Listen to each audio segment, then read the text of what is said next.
ناوی من فتحیه سوادیه من اشق داشت از دیاربکرش فارقی نیمه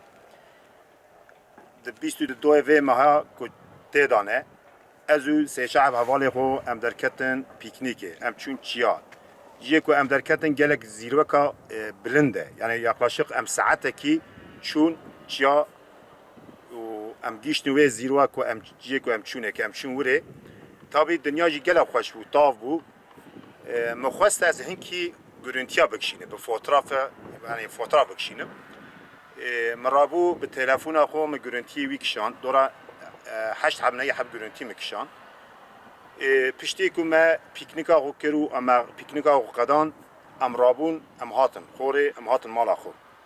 ایوار مرابو دوان گرونتی خو مگو که از چومه اشته از چومه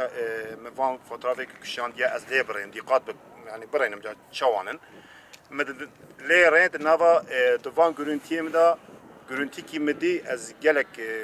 من جه عبرت کرد جسم کی درکت بوش طرف خودت علا دا artık ملائکتن چبن از نزانم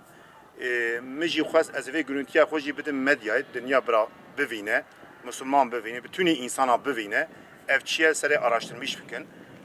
o gava kumun fotoğraf kişan mı cisim ne di cisim yaklaşık 10 metre durimine ev cisimci dora